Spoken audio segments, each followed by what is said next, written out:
What's up, guys? Yes, I bought another car. 97 Miata, factory hardtop, tan interior. A lot of really good options on this one. It's got the 97 specific shouldered door panels, factory tweeters, factory door bags. Got a nice center console, cup holder. That was added on after the fact, as well as the shift boot and the handbrake boot. Factory soft top is back in there. It needs to be, or the skin part needs to be replaced. The rails and framework and all that of it are fine. Got some NB seats in it, in really good shape. Previous owner took the factory NA seats out because they were pretty ripped up. This one's not super bad except for the top right there, but the driver's side, per usual, is pretty ripped up. So I'm gonna get these reupholstered and probably put these back in it eventually because it's got the nice factory speaker headrests. A lot of spare parts, the wind deflector piece in there, the lower steering wheel column cover which broke, I gotta get that fixed, and just a bunch of extra little stuff that came with the car. Right now, the lady I bought it from, one of the many things that came with it, exhaust gaskets, is cat delete, also the front and rear O2 sensors. It was throwing a check engine code for the rear O2 sensor, but I'm probably just gonna go ahead and replace both of them while I'm at it. What's on there now in terms of exhaust is factory cat, factory headers, but the cat's about to be replaced with that delete pipe. Not really sure what brand resonator and muffler that is, but it's got a decent looking resonator, definitely aftermarket. And then the rear muffler is different as well. Just a flat style. Kind of looks like the mufflers you see on the CRX. It's very similar to the one I have on my CRX, and then just a chrome tip. But really nice car.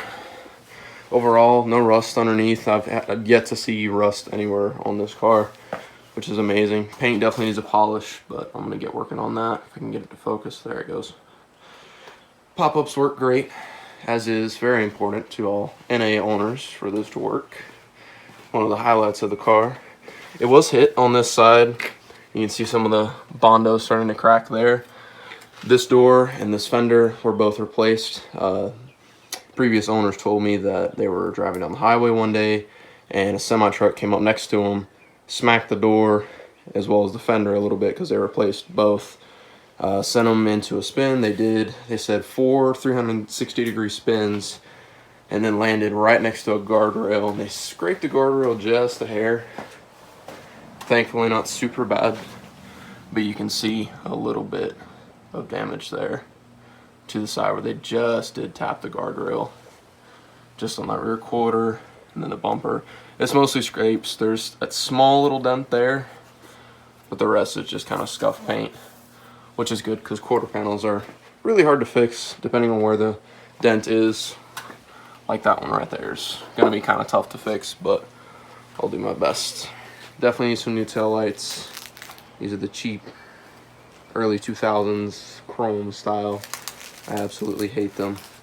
Everyone that's seen the car has told me that I need to replace the tail lights, and I'm like, yes, I know. I'm gonna get some factory ones on there. Just need to find some. I may get some JDM, like the Unos Roaster tail lights. They look pretty similar to the US spec ones, but you know, if you're into JDM stuff, you know, it's just cooler to have JDM parts. So that's it for now. I'll probably do some GoPro footage of me driving it eventually. It may be included in this video, it may not. Hadn't decided yet, but that's it for now.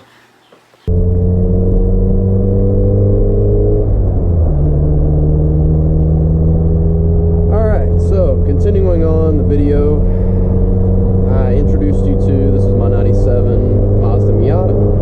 Last year of the NA with the good old flip-up headlights that everyone loves.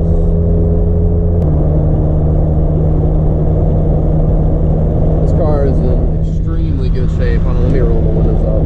It's probably way too much wind noise. If you own an NA Miata with power windows, you know about the slow windows. A lot of people say if you just grease them that they'll roll up a lot better. I just hadn't done that yet. I hadn't really done a whole bunch to the car yet. I've only had it for a couple of weeks. Not even. Only about a week, yeah. It's only been a week. I went and got it last weekend. Tinted the windows, got Lumar's IRX25 on the two side windows and the back window. Lumar IRX50 on the windshield. I showed you in the earlier part of this video, I was doing the O2 sensor and the cat delete because it was breaking up around 3000, which it's not anymore, thankfully. So doing the O2 sensor actually fixed that. I did not do the upstream, the one in front of the cat up on the headers. It was a pain to get to, and I didn't have time last night. I had some errands I had to run. I did the downstream, really easy, and then I did the cat delete as well. It's a hair bit louder than it was, not as much louder as I thought it was going to be. I was really expecting a drastic change doing the cat delete, although I'm used to Hondas. Maybe that's why. With Hondas, you do a cat delete and then, you know, it sounds horrible. But this car actually still sounds really good. I'm not sure what brand the exhaust is. I showed you the exhaust earlier. I don't see any sort of branding on it anywhere. It may just be no name, resonator, and muffler on the rear. But the welding job was really good. Everything's sealed up, no leaks or anything anywhere. Stock headers still. I want to get some headers for it. I'm new to Miata, so I don't even know what brand of headers I'm going to end up getting. I just want to do some sort of headers just so the full exhaust is done aftermarket. AC does work in this car. It needs to be charged. It just doesn't blow cold, but the compressor kicks on and everything. I'm hoping it's similar to the Civic, my white 94 Civic. I just replaced the Schrader valves, charged it, and it held charge fine. So we'll see. I have to get that done. I need to get a radio too. This one, it operates, but when you connect the Bluetooth, it cuts in and out when I connect it to my phone. Speakers sound really good though. From what I understand, again, I'm still new to Miata, so I don't know 100%. But from what I've read, the tweeters are factory. I did not think those tweeters in the doors were factory. I thought they were cut in. But evidently that was an option on these in 97 and probably other years, but this one's 97. The door pockets were an option, and then the shoulder pads, which I think I mentioned all that earlier too, were, I think the shoulder pads on these here were a 97 specific option. So shift's really good. Clutch is all the way on the floor, so I'm thinking I may need to bleed the clutch, or maybe that's just how this clutch is. Not really sure. But it's not bad to drive. It's pretty nice.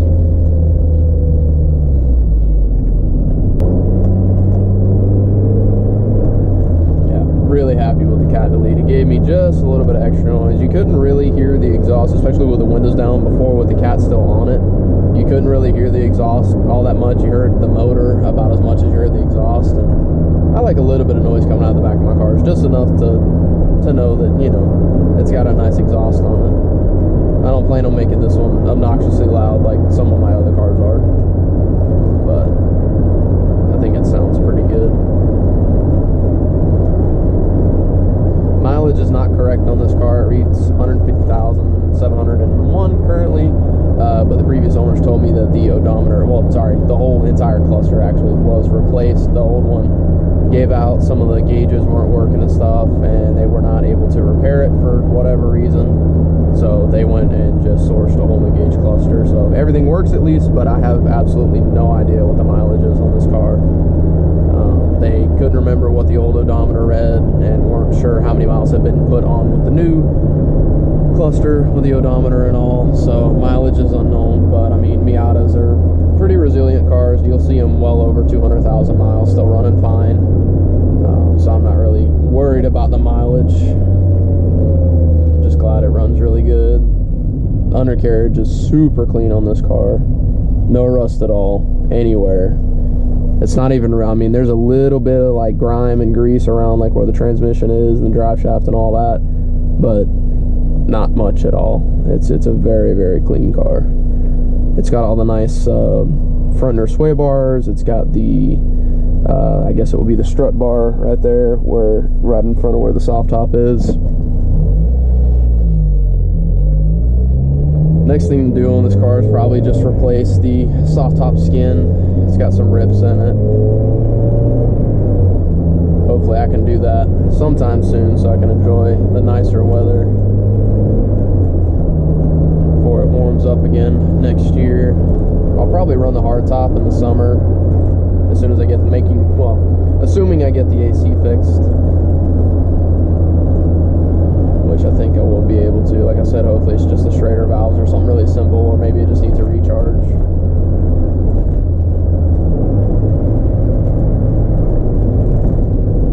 But I want to run the hard top in the summer, soft top in the fall, winter, spring, cooler times of year.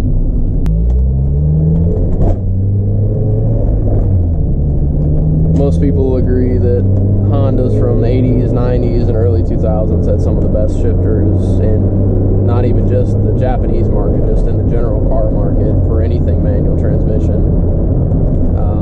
But I gotta say, Mazda did really, really good with this one. I love the way the Preludes feel. CRX and Civic, it's not loose, there's just more throw there, and they're older cars, so the bushings are a little more worn out on mine. But cars like the S2000, everyone pretty much agrees that the Honda S2000 was like the best factory shifter out there. Of course, there's short shifters that probably feel nicer and stuff, but just in terms of OEM, S2000, and I have driven an S2000, so I'm not just speaking from other people's experience. I know for myself that they are one of the best shifters out there. But this is definitely very close to an S2000. It's very notchy. The throw's a little bit longer than an S2000. That's the only thing that feels different, but the notchiness of it is very close to that of the S2000, which is really nice. Of course, you kind of expect it to be. Mazda built this as a driver's car, so they wanted everything to feel nice and very driver oriented. I love the handbrake positioning. Very nice for sliding around on my dirt road. And no, I have not slid this thing around on the concrete, nor do I really plan to. I want to keep this car nice. It does, I did find out the other day, doing some research on the options that this car has. The forums say that if it has power windows, power mirrors, power antenna, and cruise control, which this car does have all four, then it would have come, that was the popular equipment package, and it would have come with the Torsen Type 2 limited slip differential. I wasn't really sure at first what I was looking for, but I looked up under the car, and it does look like it is the Torsen limited slip, which is nice. Just nice to not have an open diff if I ever did decide to slide this thing around, but like I said, I plan on just keeping it nice. Having fun with it. I may take it to some autocross or something like that just to see what it'll do.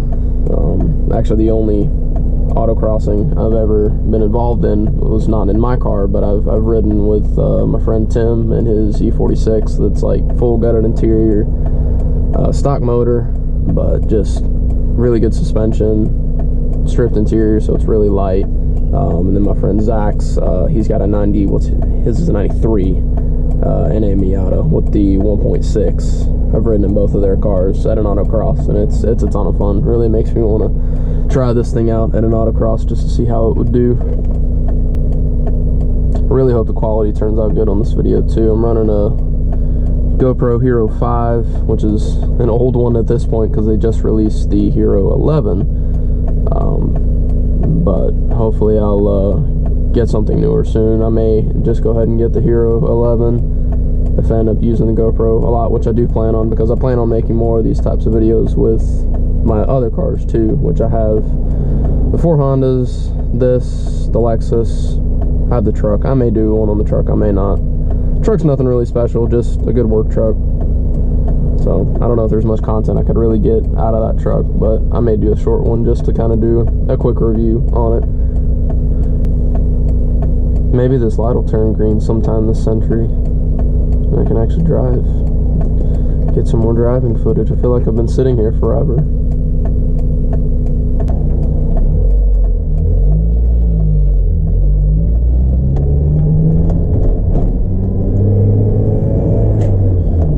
Alright, finally turned green. Goodness, I was there for like 3 minutes. It's a little bit of a rattle coming from the engine bay. Not really sure what it is. I don't know if you can hear it in the video. There is a, well, what I suspect it to be. It's a little metal, like, block-off plate for the, it's got an aftermarket intake. I forget what brand it is. Just to keep the heat from the headers from going directly into the intake. It might be that. It kind of sounds like it's coming from that area up there where the intake is, so might just need to tighten that down. But not really a whole bunch else to say about the car. I mean, it's pretty much all stock other than exhaust and like a cheap aftermarket intake, stock tune. Nothing else really done to it. Oh, I do remember the head was replaced. They said the motor was overheated, the head warped, and they had the head replaced with a brand new one. They did, of course, timing job, plugs and wires, all the new gaskets and stuff when that happened. So everything's been recently refreshed. I think they said about 2 years ago all that was done. So motor's in really good mechanical shape. Makes good power, but, well, I say makes good power. It makes the power it's supposed to make for a Miata. I think the 1.8s in this year were rated at like 133 horsepower, and with age it might be making 120 now. And this Avalon in front of me is going atrociously slow, even though they pulled out in front of me. Thank you for getting over. Appreciate that. Not really much else to say about the car. So I think I'm gonna get some just good driving footage. I need to see how bad the microphone on the GoPro picks up wind noise. It's my first time really using the GoPro in this situation. So just get some good driving footage. That's basically it on the car. I'll keep this build series going as I will with the rest of my cars once I get the time to actually film everything, edit, and put it up on YouTube. But I had some time today, so I just wanted to kind of to introduce this car to the channel. But I'm gonna roll the windows down now. One, because I'm hot. It's very hot in here. It's very stuffy. And yeah, we'll just get some good driving footage for the rest of the video.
Turning left onto now used to be dirt road, so I never used to drive down it, but they paved it because it's a pass-through for the elementary school that's over that way. So there's two really fun curves right here at the beginning of it. Always like going this way. It's like the only two fun curves around here.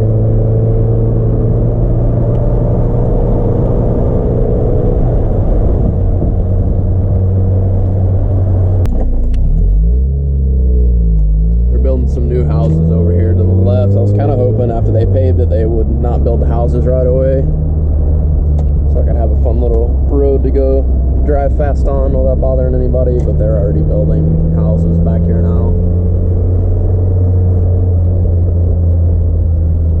Be a fun little road if there wasn't all kind of neighborhoods and stuff around here.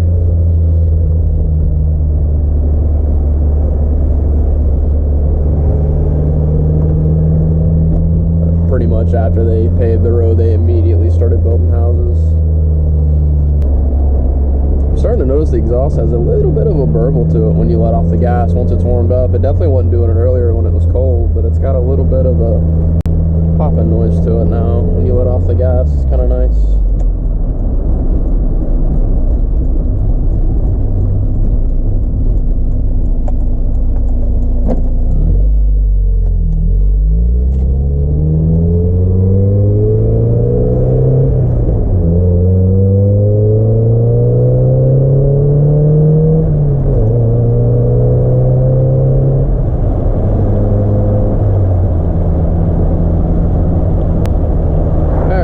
I'm headed home now. Appreciate you watching this video. Hopefully the wind noise isn't too crazy.